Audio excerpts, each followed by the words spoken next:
Good evening, class. My name is John Kleinbell, and tonight we're going to talk about slavery. Was the Civil War about slavery, or was there more to it? Before we talk about the Civil War and the reason behind it, I think it's important to have a little backstory surrounding slavery and add important context so by the end of this lecture, you can dig a little deeper and make your own assumptions with all the information that has been laid out. Slavery, in general, has been around for thousands of years, with the earliest recorded history of slavery happening in the Sumerian civilization around 600 BCE. The slaves were usually enslaved due to conflicts between regions, whether they were captured, conquered, or abandoned. Sometimes, people were enslaved due to economic or financial reasons. In other parts of the world, there were slaves, even during biblical times and in the Middle Asia region.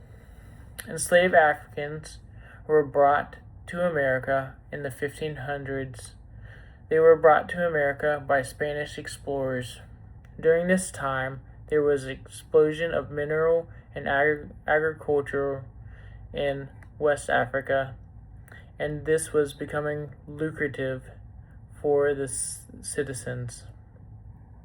West Africans began participating in slave trade to help grow their resources, to help grow their region politically. This ultimately started to expand more broadly. Enslaved Africans were used to work on Spanish farms. This turned into the transatlantic slavery trade, where millions of enslaved Africans were used as objects to trade. For example, different regions would trade specific things like weaponry, spices, and coffee for slaves. Around the 1700s, British monopolized enslaved Africans, where a specific amount of enslaved Africans would be traded. When agriculture started growing and becoming more profitable, more enslaved Africans started being transported to America. Leaders in Africa would imprison their own people in order to sell and make monetary profit from them. By this point, enslaved individuals were being transported all across the globe. Fast forward to life in the Civil War. Prior to Civil War, most slaves were African. Africans found themselves trapped.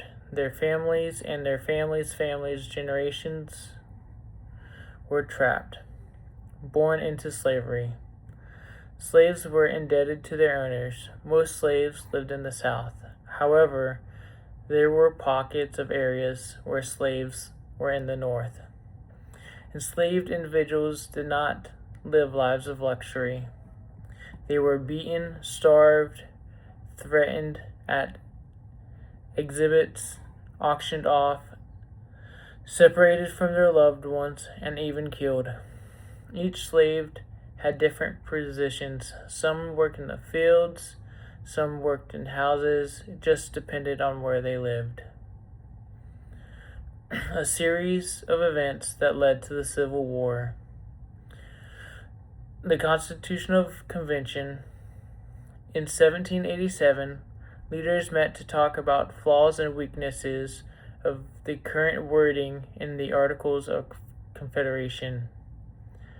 At this point, the Southern states felt they were not fairly being represented, and they were fearful of the growing government, mainly because they were being outnumbered by population growth in the northern states.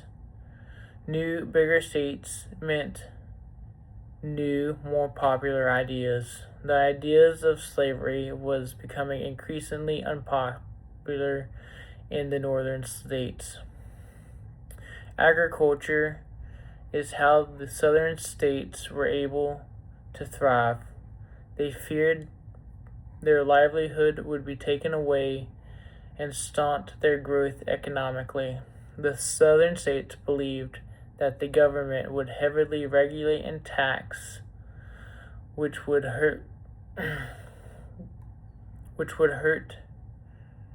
their ability to not only work on their farms, but also hinder the slave trade since it was profitable. Due to their concerns and fear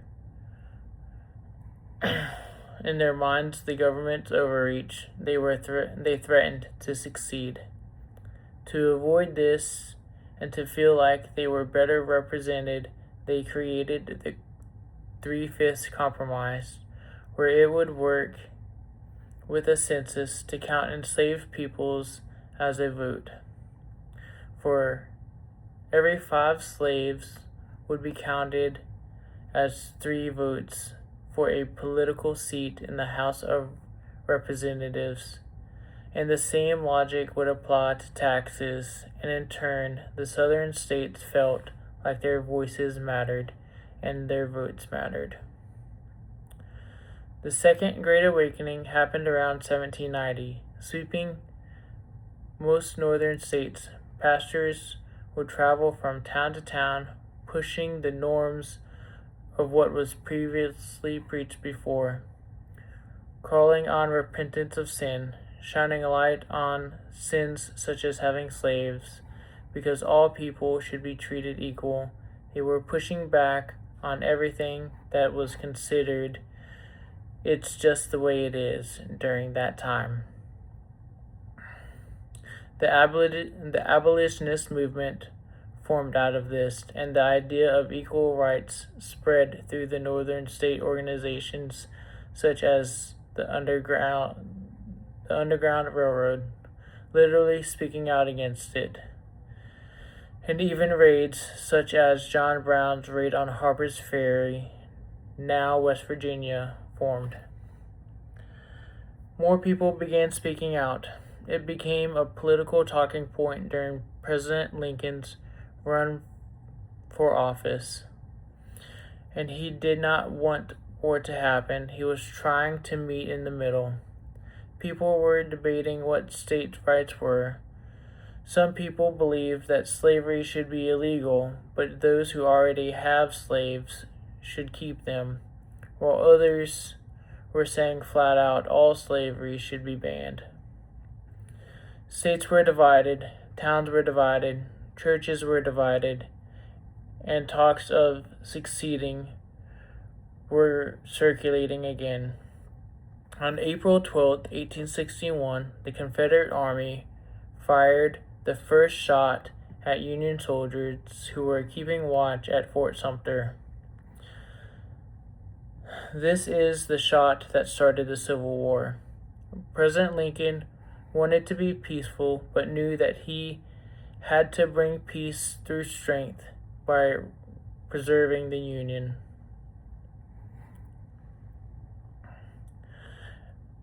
As you all know, many lives were lost.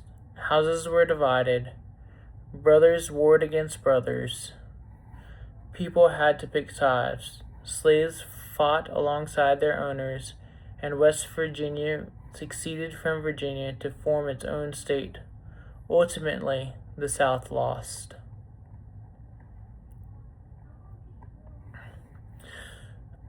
There were many events in between that paved the roads to unrest, but I encourage you to view why taxes were a big deal for southern states.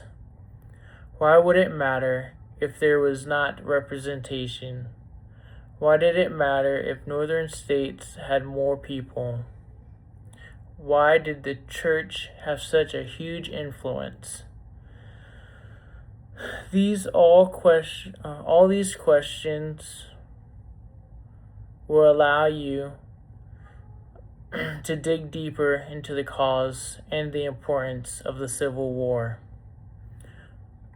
In 1948, it was declared by the United Nations General Assembly that a part of human rights was being free from slavery.